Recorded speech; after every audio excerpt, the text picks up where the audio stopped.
You're listening to Parasearch UK Radio. News, views and reviews from the world of the paranormal from across the UK and beyond.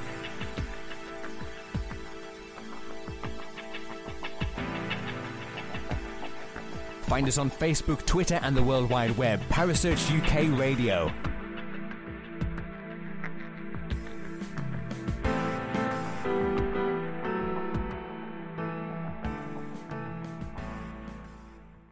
The views and opinions expressed by presenters and guests are their own and do not necessarily reflect the official policy or position of Parasearch UK Radio or its affiliates and sponsors.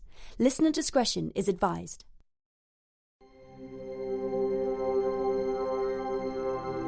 You're listening to the Dark Nights Paranormal Show with your hosts Kerry Greenaway and Mark Manley, right here on Parasearch UK Radio.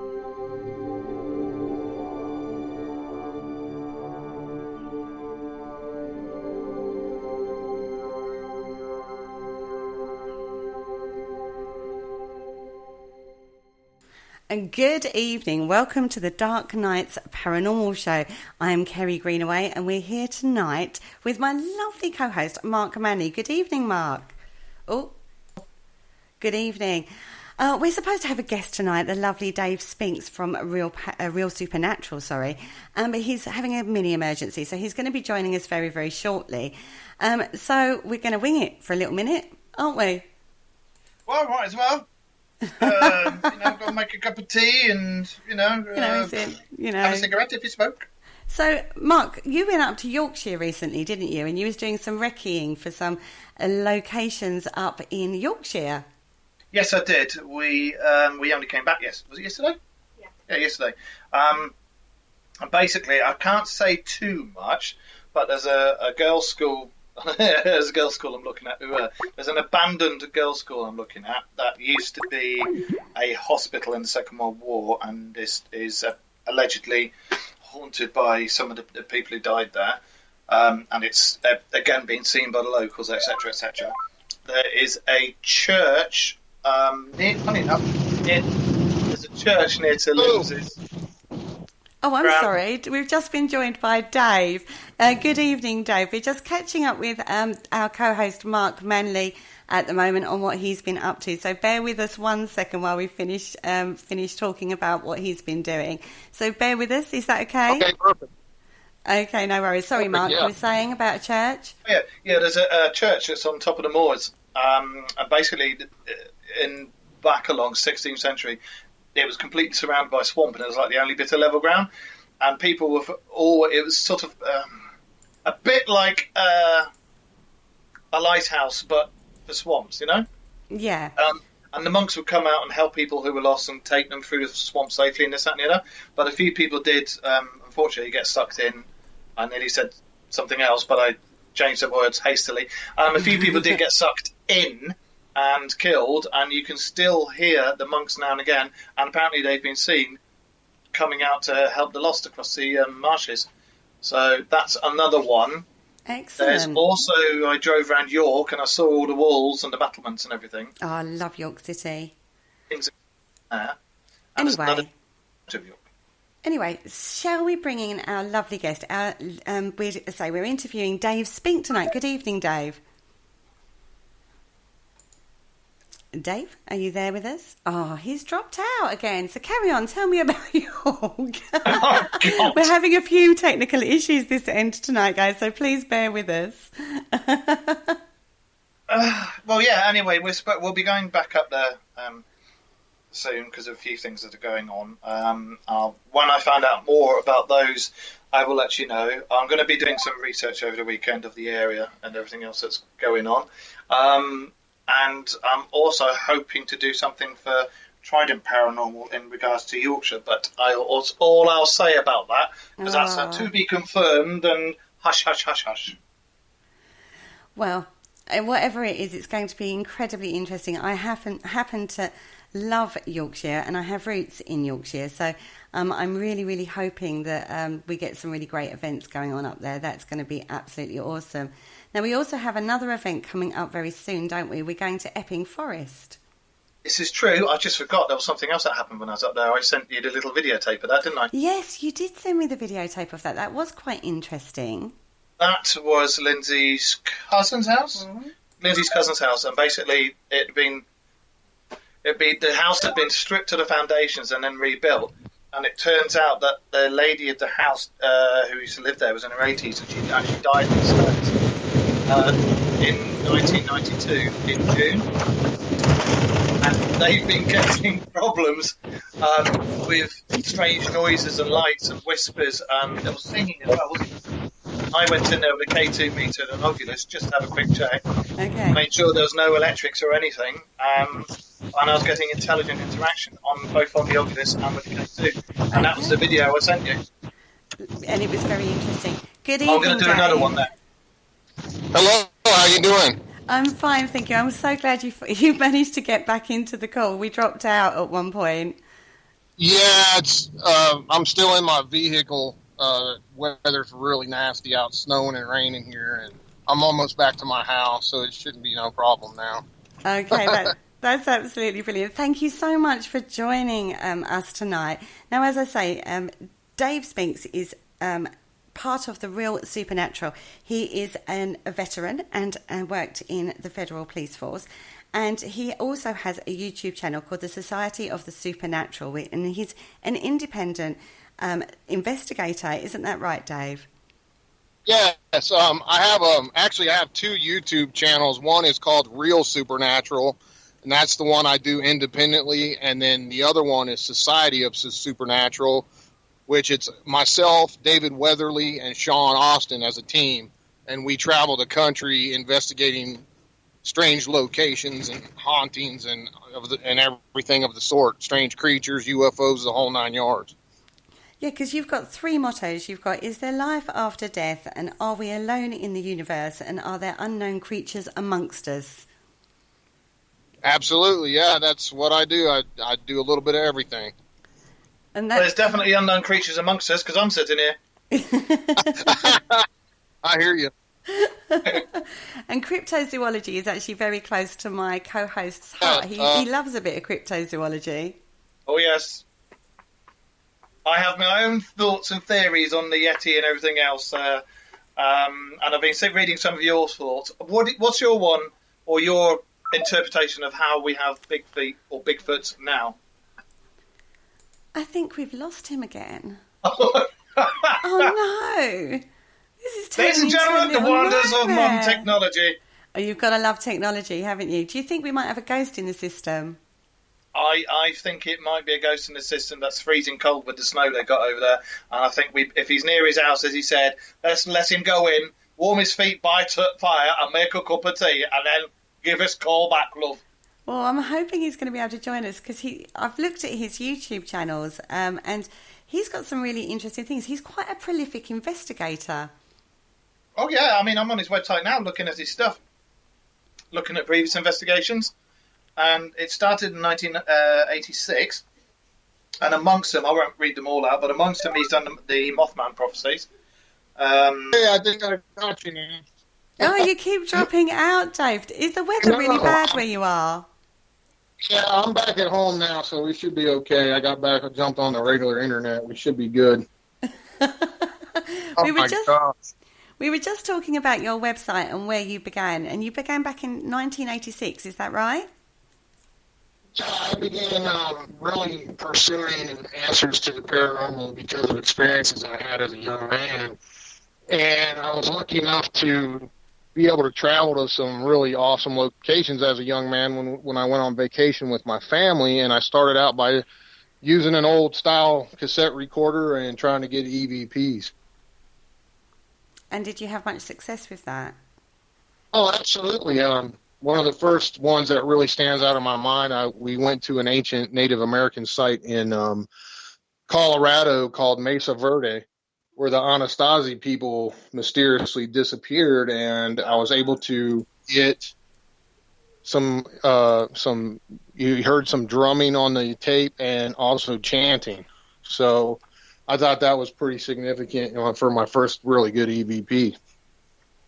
It's really exciting, isn't it, when you start getting your first pieces of, when you start listening back to your what you've recorded through the night, and you hear something that you think, oh gosh, do you know what I mean? What was that? Yeah, absolutely. And that's one of my favorite things to get is EVPs, because, how do you explain that, there's no one else around you and you record a significant response such as that, or you ask a question and say there's two guys in a room and you get a female responding to you. I mean, how do you explain that? It's hard to explain. It really pumps you up and keeps you wanting more, really. It certainly does. Mark? I was just about to say, I can remember one of our first, it's when you get the very clear ones as well, that there's no refuting. Once you get that really clear one, that's the one when you all go around high-fiving yourselves and that, isn't it? Oh, absolutely. Yeah, when you get those really clear Class A EVPs, when you ask a question and you get an actual factual response or an intelligent response, that's what you look for. And when you get something like that, it's just overwhelming and it's fascinating to me. I remember there was a time that Kerry and myself, we were doing an investigation it was Hockley Woods, I think, wasn't it? That's right, yeah, it was Hockley Woods. And we had what sounded like an 8-year-old girl, clear as a bell, 2 a.m. going, I told you. Remember? Yeah, I do. Yeah, absolutely brilliant. We were looking for the witch's hut. There's a very famous witch's hut up there, and we found some old, smaller ones, but every time we tried to zoom in on the original one, that's been there for hundreds of years, it kept, let's just put it this way, it kept making our magnets and GPS uncalibrate. Oh, that's awesome. And, when you can actually tie it in with other equipment, if you have other equipment going off at the same time, then you can really say, hey, not only did we capture an EVP during this time, then we have hits on various equipment, and that makes it even more special. Yeah, it's not too bad at all. We've had some interesting things, but I will say none of you did the investigated the Mothman, didn't you? Oh yeah, that's only a few hours from my house, so I'm fortunate enough to be able to go up there whenever I want. And me and David Weatherly are actually coming out with a DVD series called the Point Pleasant Files. We'll be doing numerous investigations there, and we did the bunkers on the first DVD, and that'll be released in the near future. And then we'll probably do the Low Hotel next, and then some other areas out there in Point Pleasant that have to do with the Mothman. What's your thoughts on what it could be? Well, that whole area is fascinating, guys. Not only do you have the famous story of the Mothman sightings that went on for many years, it wasn't just a one or two sighting deal. I mean, it happened many times over many years.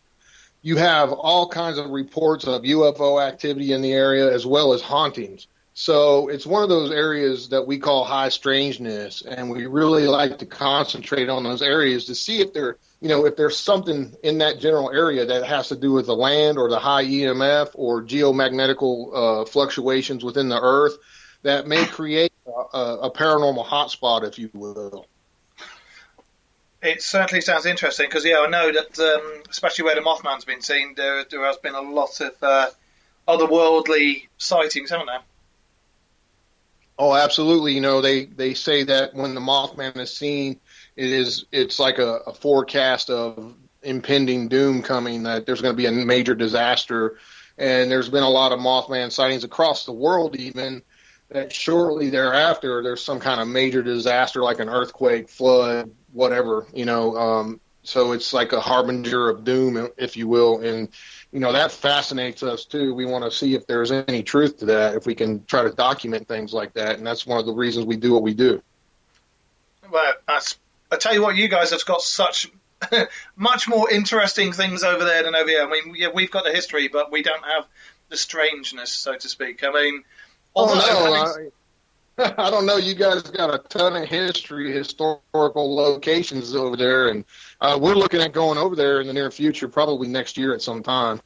You're most welcome to, and if you give us a shout, we'll come on an investigation with you if you like. We've got some rather decent. We've even got, which you probably know, I'm not sure about this one myself, but there's even supposed to be Bigfoot up in Scotland here. Yeah, I've heard reports of that, and of course we always love creature sightings too, whether it be Dogman, Mothman, Nessie, all of the above. We love all of that stuff. So, we want to spend a few weeks out in the UK and hit up as many different things as we can while we're there. Definitely. I mean, I love all parts of the supernatural and paranormal, not just ghosts, but I do like doing all the research and everything like that, and that, especially with the radio show, because I do a lot of research for the show. I normally just do it all and then send it off to Kerry, so she doesn't have to do anything then, apart from sit back, smoking a cigarette and looking pretty, But I love the fact that I do some research. I'd just like to put that. She doesn't! She lies! I so do. I really like my cryptozoology, and I think I've got my own theory about some things may possibly be real. If they are real, it stems from when it was Pangea and they all went to different parts of the one continent before it broke up, Oh, absolutely. That's what that's what's so great about it. It's some of man's greatest questions that haven't been answered yet. And that's what fascinates me. I want to hopefully maybe find one piece of that puzzle during my time in the search for answers. And that's why I do what I do. Exactly. Just discover something and, be able to prove it. That, to me, that's fascinating enough. And that's one of the reasons I love what I do. Exactly. In the chat room, we've actually got Jay Lynch, which I believe you've investigated with before. And he was talking about the investigation you did at the Rhodes Hotel. Oh, yeah, when I had my head cracked open. Do you want to, you want to tell us about that? I knew when you said Jay was in there, he was going to talk about that one. What's up, Jay? Jay's a good guy. I've been around Jay quite often, and he's a great guy.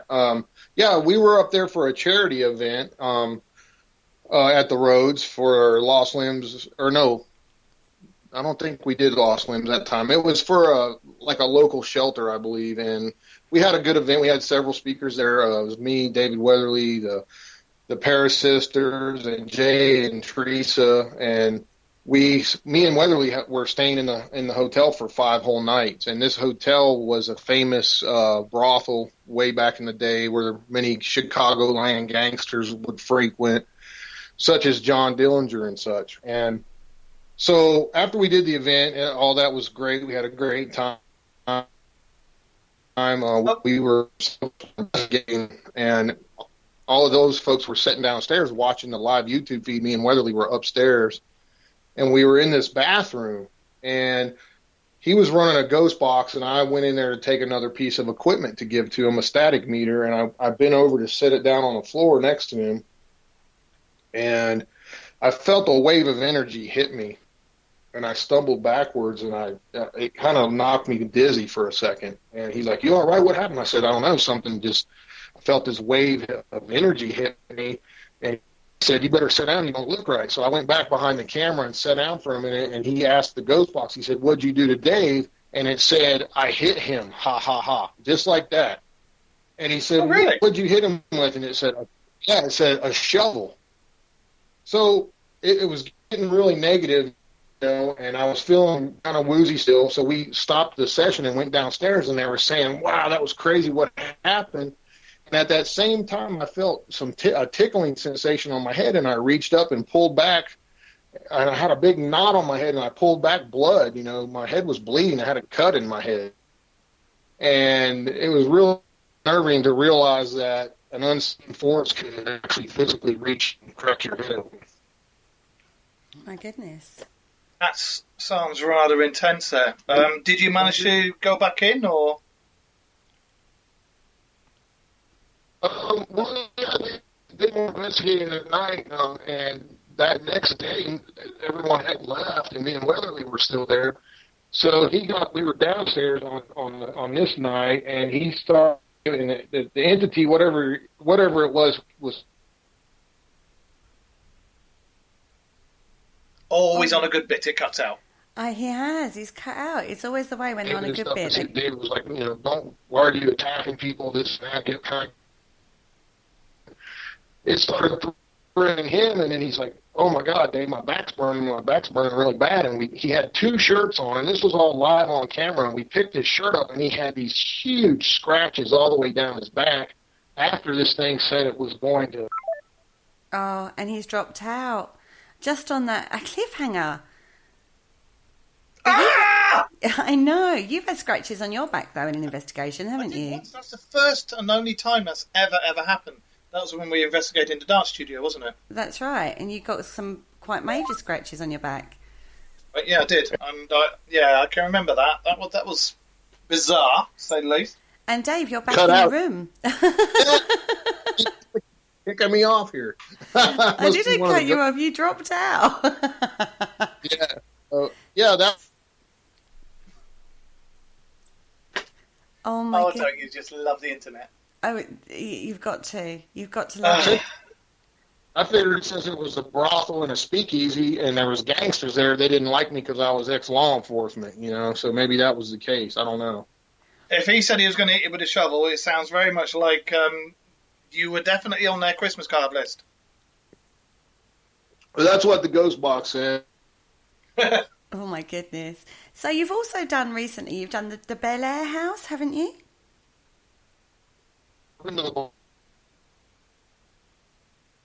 I'm sorry, Dave. You're breaking up still. Can you say that again? Oh my goodness! This is turning into a bit of a nightmare. Poor Dave. Be honest, the weather. Oh, he's gone again. The weather over there is awful, and over here we're starting to get the gales up again. So perhaps we may have to do a pre-recorded interview with Dave to play at a later date. We may have to, but we'll keep going and see where we go with this. But we were talking about the scratches that you received at the dance studio. You said you'd never had that before. And I've never had it before. I mean, I've had a few paranormal things happen in the past. Explain my old marriage. But that's the first time I've ever been scratched. I mean, you were there, Linz was there. I was filming you guys, and then it didn't feel like a scratch. It wasn't painful. It just felt hot, warm. Yeah, it was warm. It just felt warm. And then you guys turned me around, lifted up my shirt, and I had a dirty great big scratch down my back. And and the thing was, it was to do with those 2 black orbs we were following. Right, and Davey's back in the room again. It must be the weather. It must be the weather interfering with the signals, Dave. Hello? Hello? Can you hear us? Anybody else in America hear us? No, he keeps dropping out. Again. I'm so sorry, guys. I'm so sorry about this. I think send him a message and tell him we'll do a pre-recorded one. Okay, that might be the best idea. Right, so carry on while I go away and do that.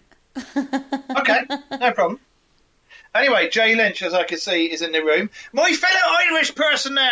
Jazz, a tap in the morning there to you there, Jay. It's nice to see you in there. We've got to do, we're going to have to do some radio show one day, or let me join in on one of your radio shows with Jay, because he's a fellow Irish person, and he's just as bonkers as me. He certainly is bonkers. I did a show with him last night on the American channel, and that went really, really well. Dave, are you... Yeah, I'm back again. And he's back again. Oh, my God. Well, I think what we'll have to do is keep going and see how we go, and then sort of, if it's okay with you, when the weather's a little bit more clement, we'll have you back and we can do a proper interview. But we'll keep going. We were talking about the Bel Air house you've done recently. Yeah, the Bel Air house is a very haunted location. I was invited there by the owner, Kristen Lee, and it has a very storied past. It has Native American ties. Also, directly under the house, there's a ton of coal mines here in West Virginia, Ohio, where she lives, and a lot of coal mine tunnels beneath that whole area. And there was a major disaster where 70 men died in a coal mine disaster, and the guy who built the Bel Air house was one of the guys that owned the mines. So you have that connection there. There's also the house sets on major land on Earth, which, there's theories of that being a paranormal energy conductor. And Are we it's talking right across a portal? the road from the Ohio River. Yeah. There's theories out there that think ley lines and all those geomagnetic forces lead to portals, areas opening. Definitely. Yeah. So not only that, you have a major river right there in front of the house, the Ohio River, which is a huge conductor of paranormal activity, water, and a lot of different things. And, Kristen's story is pretty well known throughout the paranormal community of what happened to her in the house. So I've been there 5 times, like I said, and got some really mind-blowing evidence as far as EVPs, ghost box communication. We caught what I feel is a partial bodied apparition in the front room on a FLIR camera there, and that's on our website, on my channel. You can check it out. It's on the newest Blair House video, and you can see it captured on the FLIR. It looks just like a human upper torso, shoulders, Really? arms, head. Yeah. Mm-hmm. It's pretty intense. And Jay and Teresa at the same exact time that was going. Yeah, it's on there. Yeah, Jay and Teresa have just done an interview with Kristen Lee on the Belair House, and I understand you met her. Have I met her? Yeah, I understand you met her. You did an interview with her, didn't you?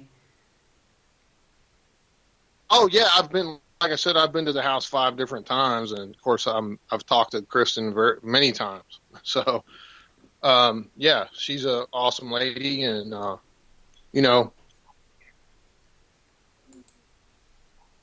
she was fascinating to talk to on the interview. Okay. Yeah, her story is very compelling. People have been thrown to the ground there, and a woman's arm was actually broken, and she had to be taken to the emergency room on an investigation there years ago. So it's a very negative haunting. There's something she feels there's something demonic in the house, and I would have to say, I would feel the same way at this point. Mm-hmm. Yeah, it's one I'd like to do. I have to say, the Belair House. I've got one of the places that he's done that I would love to do. Valeska Axe Murder House. What are your thoughts on that place? Yeah, I've been there too. I have not released this evidence I captured there yet because I feel it's probably the best paranormal evidence I've ever caught on video. I caught some energy on camera, some balls of light that's not an orb. I don't go by orb. These things are huge in nature.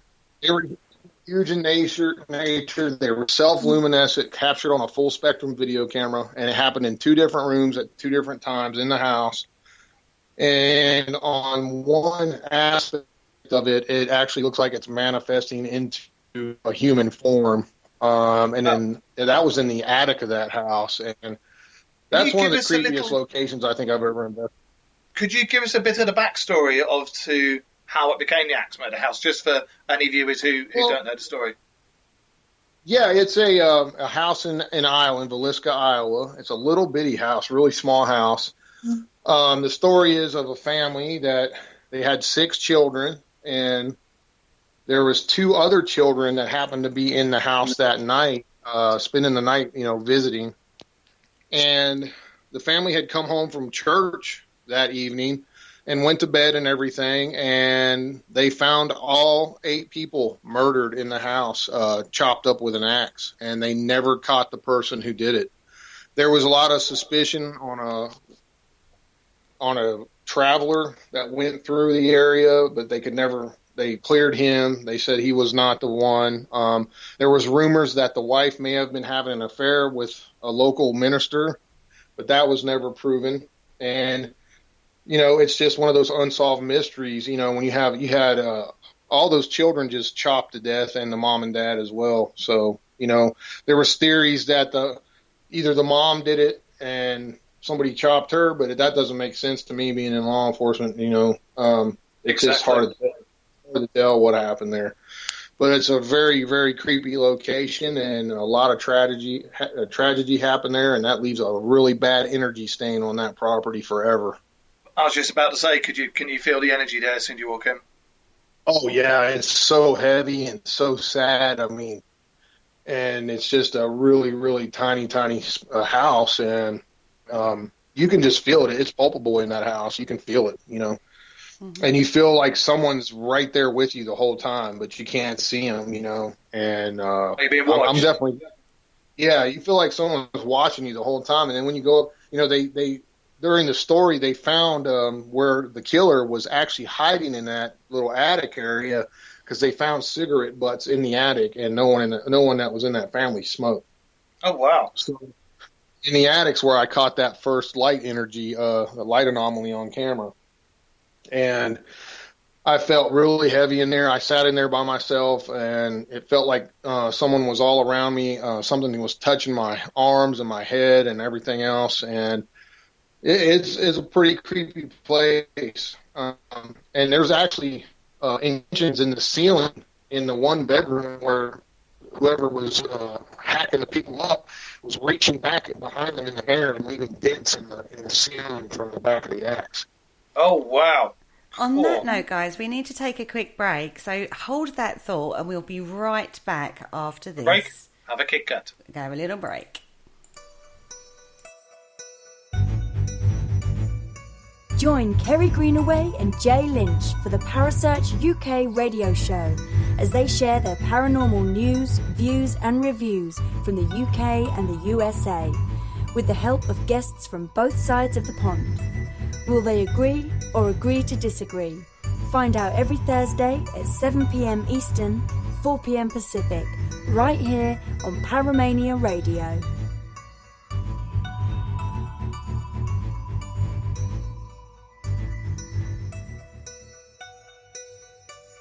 Hello, this is Kerry Ann. Please join me every Thursday at 9 p.m. on 7th Sanctum, only on Parasearch UK Radio.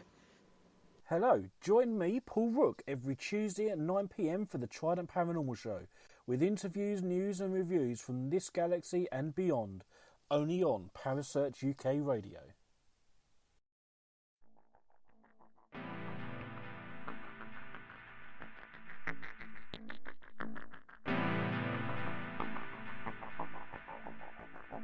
You're listening to Parasearch UK Radio, news, views and reviews from the world of the paranormal from across the UK and beyond.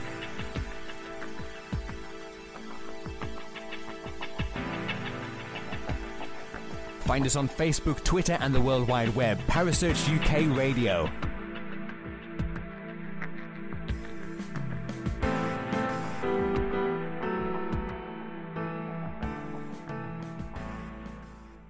Welcome back. Tonight we're talking to Dave Spinks from The Real Supernatural and the Society of the Supernatural. It's his YouTube channel. I'm also joined by Mark Manley, my co-host. Good evening, guys. Welcome back to the second half of the show.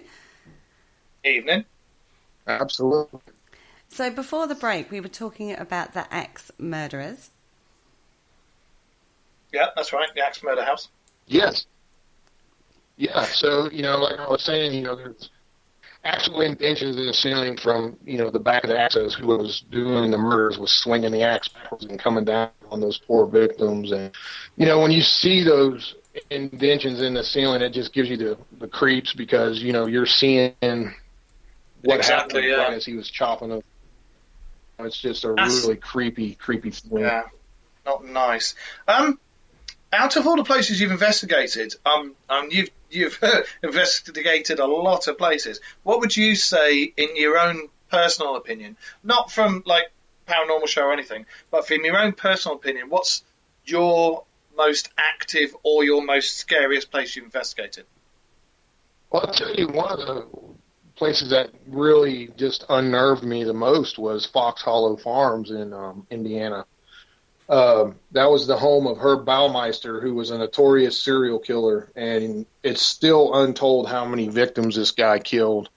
And what he was married with kids, he had a lot of money, and what he would do was he would send his kids and his wife off on vacation while he went to the gay bars and picked guys up and brought them back to his $1 million mansion. Yes, I've heard of him. Yeah, and he put them in the pool. That's right. He would chop them up and threw them out in his backyard in the wood. And we actually were lucky enough to get into that location and investigate it. And it was, they had just found more bones there 2 days before we got there to investigate. So we actually walked in the path of a serial killer, and we were getting names of some of the victims on the ghost box, which was really compelling to me, almost as if they were stuck there because of what happened to them. And they were young guys as well, weren't they? Yeah, absolutely. And we encountered a lot of strange activity there that night.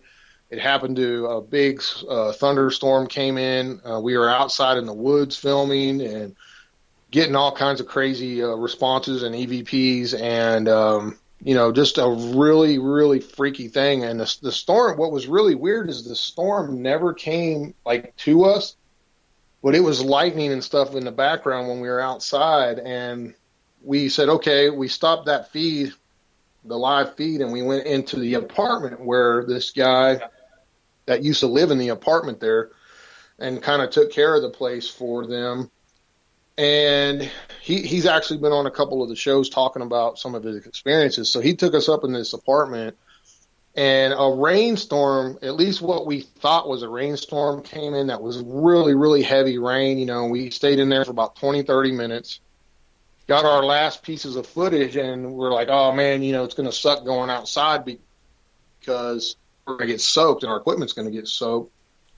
And I shit you not, guys, we went outside and it was not one drop of water on the ground or anywhere. Seriously? Yes. It was one of the creepiest experiences. I mean, you could literally hear the rain hitting the house and the windows and everything. But when we went outside, the entire place was dry. It was the craziest thing I've ever seen.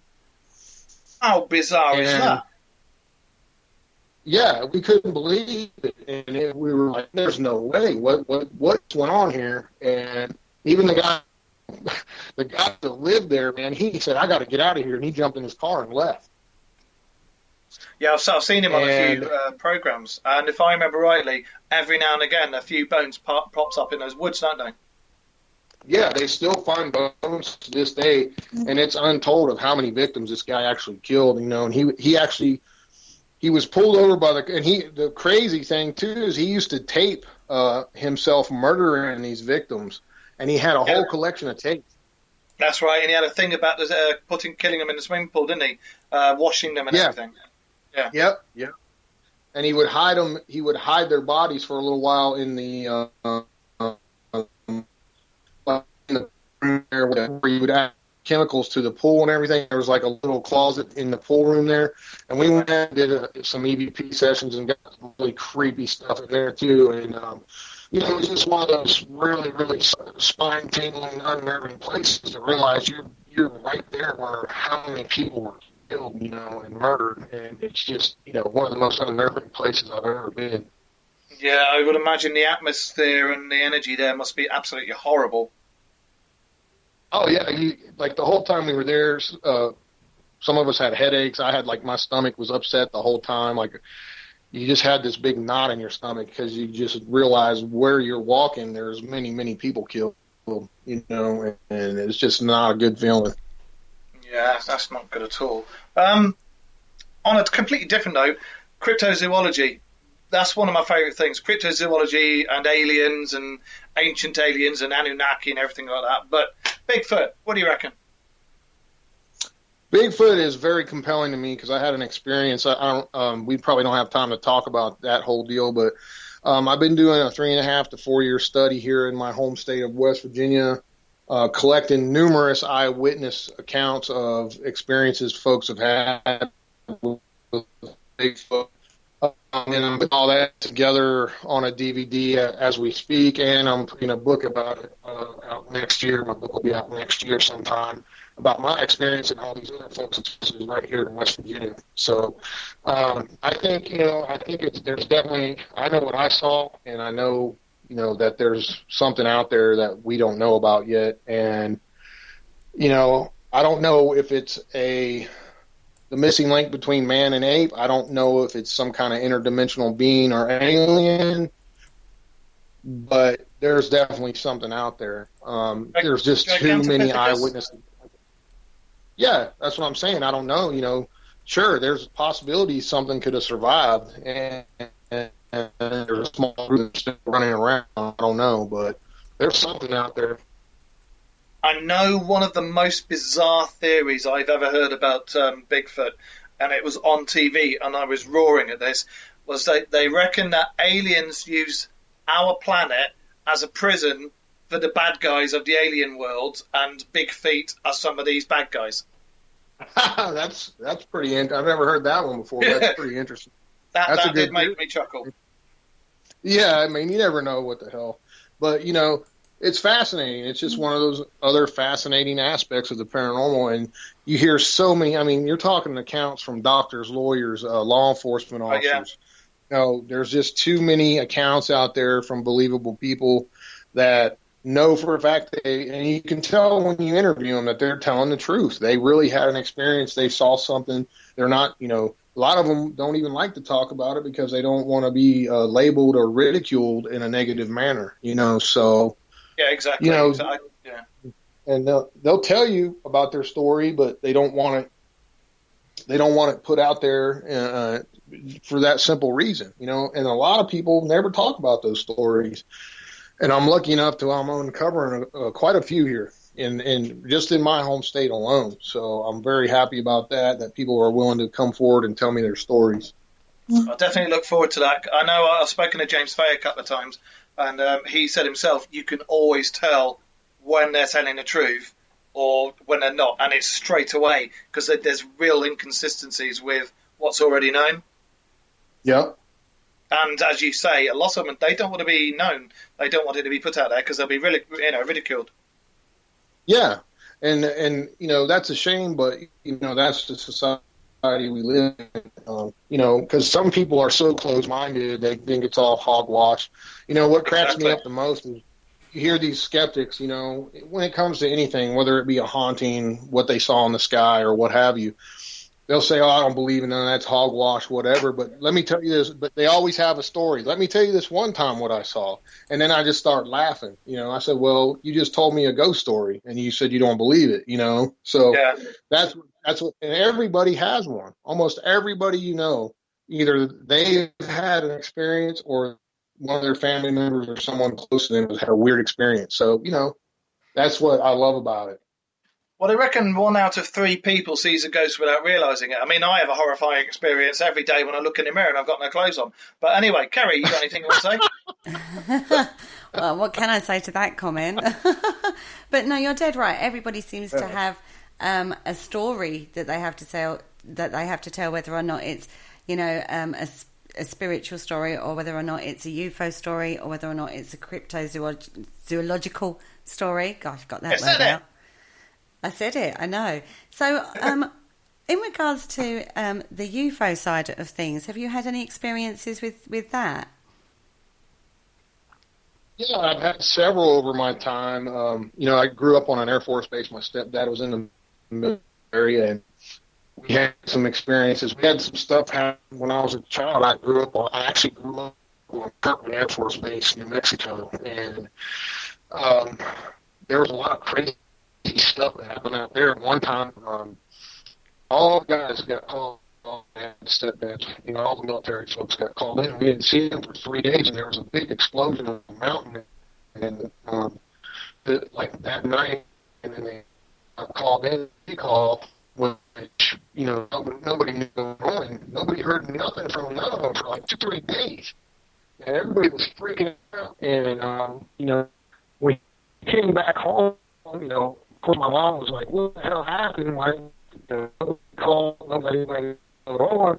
And he said, I can't talk about it. I'm not allowed to talk about it. You know, all I'll say is, don't repeat this, as it was not from this world.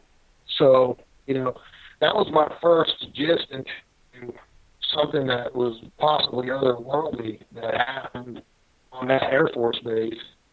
And I've seen several things in the sky that I know for a fact were not any military aircraft we had, because that was one of my jobs in the military. I walked circles around bombers, stuff, firefighters, the whole 9 yards. I used to guard the aircraft.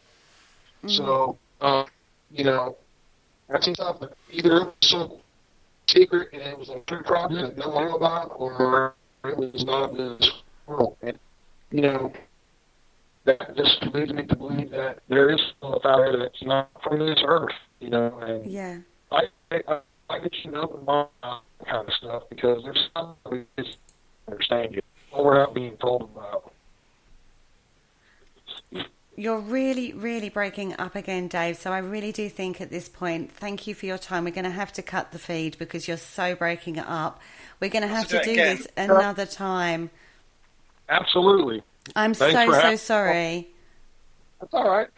I enjoyed it. I know, I'm so sorry. It's been an awful connection tonight. I think a lot of it's to do with the weather, but we'll definitely have you back on another time. And we'll get to talk to you a bit more properly, I think, because I do think the weather is against us tonight, and we must have ghosts in this connection, is all I'm saying. It's the internet. I know. As I say, the chat room is people are just saying you just can't hear what you're saying, and that's such a shame. So we're going to let you go. Thanks for having me on, and maybe we can do it another time. We will definitely do it another time, Dave. I'm so sorry. We'll keep talking, but I'm going to have to lose you. I'm so sorry. All right. Have a good night, guys, and I appreciate it. Take care. And you. Bye-bye. Bye-bye. So, Mark, he was talking about an incident out in New Mexico, I believe. I couldn't really hear what he was saying, though. Could you? No, what I do think he was talking about is, where is it? I was just looking at his list. There was one in Somersville, West Virginia, I think that is. But there was another more recent one that I saw he'd seen, and I'm just trying to find it because there is a long list. I mean, this guy's done things that I would give my right hand for. Oh, look, I did. Yeah, he's done so many different things. But anyway, I was going to ask him what he thought about the Roswell incident. True, false, alien autopsy? Did it happen? Did Anton Deck have to get involved? Who knows? I don't know. I mean, there's so much around that story, the Roswell. I think we could do a whole show on the Roswell incident all by itself. Because what do you think of the video? What, the Anton Deck video? No, not Anton Deck. The actual Roswell alien autopsy video. Is all I can say to that. I've got one problem with it. For when it's supposed to be filmed, if it's fake, the special effects are absolutely amazing for that era. They're way above and beyond what they should be for that time frame. I don't really know what to say to that because I have to say there's several. I've seen several. I don't like aliens, so I kind of avoid that. So you don't like what? UFOs. No, you didn't say UFOs. You said something else. You don't like what? Aliens. Aliens! She said it, ladies and gentlemen. You heard her. I got her to say it. I told you I would. I didn't say it like you say it though. No, I don't really like that side of things. It scares me. I'm not going to lie. That side of it actually scares me. I find the theories surrounding that quite fascinating. But the ufology side of it was just a little bit too much for my liking. I don't think, in all honesty, that how that autopsy came about is particularly. I think they were had. Nonsense. I think they were had. I'll be honest with you. I think they were two lads on a chance, and they took the chance, and they got done. I don't know. I mean, Andy Mercer is in the chat room. He's saying the video is pretty awful, and that the phone on the wall was too modern for the time. Yeah, he's right. But they did say that they had to sort of like remake it because they damaged the original or something, didn't they? That's right, yeah. But I've seen the actual alien autopsy footage, and as I said, and as Andy said, it looks too modern. It does look too modern, and to be honest, it does look very real. But I still think it was special effects, and I think it was filmed certainly in our lifetime, but made to look like it was back along. Either way, it's very good. Wow. As I say, I don't really buy that one. Now, going back to Dave Spinks, he has, this year alone, he has investigated the Archive of the Afterlife Museum in Moundsville, the Sanford School in Moundsville. He's done 2 nights at the Wheatlands Plantation. He's done the Ripley's Believe It or Not in Panama City for 2 nights. He's done the McCraven House in Mississippi and a house in the Haunted Fields in Mississippi. He's quite prolific, isn't he? I mean, I wish I could get out on this many investigations. Tell me about it. I mean, one of the places he did at the end of last year was the Great Serpent Mound in Ohio. I don't know if you've ever seen it. You know the one I mean? It's basically been cut into the ground, and it is a serpent. And you can see it from the. You can only see it from the air. Yes, I've seen videos. With all the mountains, the other sort of like what do you call them? Barrows. The other barrows around it and stuff. That's right. They've got the barrows around it, and it looks fascinating. I'd love to go there. I mean, they've got all these places in America because of the Native American culture, and I'm actually quite a firm believer in a lot of the Native American stuff because, as I've always said, any legend or story that's been passed, of oral history, there has to be that spark there in the first place to start it. And that's why I find Native American history so fascinating, because it's nearly all oral history. And there has to have been something there. And they were really, really linked to the... Oh, they're so in tune with the earth. Exactly, into the earth. And they work very closely with the spirits. Exactly. So, exactly. I mean, there are so many amazing places in America. Well, there's those caves that have been found in Death Valley, isn't it? I don't know. Yeah, Death Valley. There's those caves that have been found, and there's only one entrance. And it was found in the beginning of the 19th century. I can't remember who found it, but the evidence has it was giants living there, and it was like a giant community. They were no longer there, but you could see all the etchings and the rooms carved out, and there was petroglyphs and hieroglyphs and everything else. But all the doorways and the fixings and fixtures were all way too big for modern humans. And there are Native American legends, and legends anyway, of a giant race of people with double-rowed teeth and everything. Wow, I'll have to look into that because I don't know about that one. I know there's been a cave found recently in the UK, isn't there? That's right, yeah, Tintagel. Over in Tintagel, it was found down a rabbit hole of all places.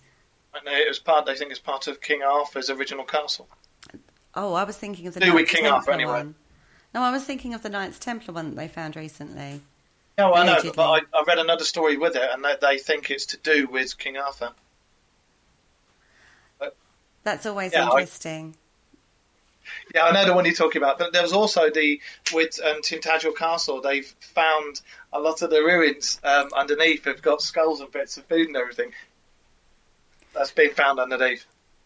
That's right. Oh my goodness! Tonight. What you can't see, ladies and gentlemen, is Kerry's telling somebody off. We've got the cameras on, and I can see her telling somebody to go away in a most stern way. I know, I've got my cat's face on, pursing my lips and pointing, mouthing words at my son, who's decided to get himself out of bed. So tonight's show has all been it's been a bit of a nightmare one way or another. I mean, goodness me, it couldn't have gone worse. And I'm so gutted because I was so wanting to talk to Dave Spinks so much more. Because he's, like I said, he's so prolific. He does lots of conference speaking. He's an author in his own right. His YouTube channel is so many videos on his YouTube channel, and it's fascinating the work he's doing and going out. And like I say, he's able to get out so much and do some amazing locations that we could only pray and hope for. Really, the time actually in the UK, it's not so much anything else. It's 5 to 10. So I know the real time in the UK is 10 o'clock everywhere in the world. I'm sorry. But, yeah, I mean, we're talking about doing, or trying to do, the exchange program. Come on. The exchange program that we used to do as kids, the French exchange program. Yeah. You can come over here. I'll go over there. We could do like the paranormal exchange program. And Lynn, my partner, whom I've known for over 20 years, is in the background nodding her head at me, going, yeah, go on, bugger off. Go on, off you go. They wouldn't know I was hitting them if I got over there. Oh, I don't know. I just think it would be really interesting to get some, American investigators and UK investigators together to show, That is a very good idea. To really explore the differences in how they do it and how we do it. I mean, I was talking to Jay last night. They don't work particularly a lot with the spiritual side of things, which we do incorporate, like Ouija and human pendulums, and we incorporate other things, and they're very heavy tech based from what I understand, and that's an area that we were exploring last night on the show, and it would be I think that would be just really interesting to get us, get a USA UK whatever the word is, con something or other. Conflagration? I don't know. You know what I mean. Huh? Do you mean a joint effort team? That's a better wording, yeah. A joint effort team. Joint international team. To go out together. You can find them, maybe you can hire. Well, in the chat room we've got Ashley Knibb. Now he works with Brian Cano, so we may have to do a bit of chatting up to old Ashley and see if we can sort of like arrange a USA UK joint venture at some point. I think that would be a very good idea. USA, you don't know what's hit you until I got over there. Could you imagine? We'd have to ship Jay Lynch over and Teresa as well. Yeah, we wouldn't know what's hit us. And Dave. Honestly, we could pull in some amazing people and do an absolute super investigation. Superb. A super investigation. No, not make a weekend of it. Make a week of it. Make 2 weeks of it. Oh, yeah, a week. Give me a chance to go, aliens, a lot. Oh, my goodness, I'd have to slap you. I think that'd be excellent. I do think that'd be a good idea. I think that would be Paranormal awesome. exchange system. A paranormal exchange system. Ladies and gentlemen, I think that's something you paranormal people out there could think about. Mm-hmm. It makes sense. Well, this is true. We shall have to see what we can do. Now, we have only got a couple of minutes left to the end of the show. Now, next week, what are we talking about, Mark? Can you remember? Oh, okay. Straight away, no. No, we are talking about spontaneous human combustion. Right. Yes, we are. Aren't we? Yes. When you speak to firefighters and fire investigators alike, they say, no, untrue, no, can't happen. But when you read into the facts about it and how localised it is and how pretty much the only thing that gets burnt to the crisp is a body, that's where it's, to me, the paranormal side of it starts. Because how can you localise it just to a body? But there's all sorts of theories, but we're not going to talk about that now. No, we're not going to talk about that right now because we're going to save that for next week. Apparently, Ashley's already solved SHC. Well, I have been talking about this with several different people, including a fire officer. And yes, he wasn't particularly responsive, but I will tell you what he said to me next week. No, leave out the swearing. Without the swearing. He didn't swear at me, bless him. He was very restrained. That's all I can say. I know. I was very lucky. So anyway, on that note, guys, I do apologise for the quality of our guest tonight. The weather and the internet connection was so against us. We are going to definitely do it again. Thank you, though, for Dave Spinks for joining us for the time he could. Mark, would you like to say good night? I would like to say good night from everybody here back at Patch HQ. A good night from Kerry and her headphones. And good night, everybody. I hope you did enjoy the show. We'll be back next Friday at 9 p.m. talking about spontaneous human combustion. As Ashley said, a hot topic. You can find Parasearch UK Radio on Podbean, the Internet Archive, on YouTube, on Facebook, on Twitter. I believe we might even be on Instagram now, thanks to Richard. Thank you all for joining us in the chat room. And with that, I'm going to bid you a farewell.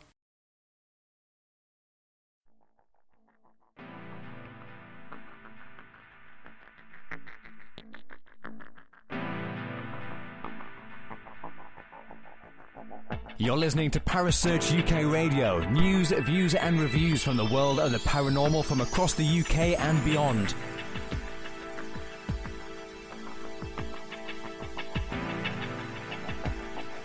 Find us on Facebook, Twitter and the World Wide Web. Parasearch UK Radio.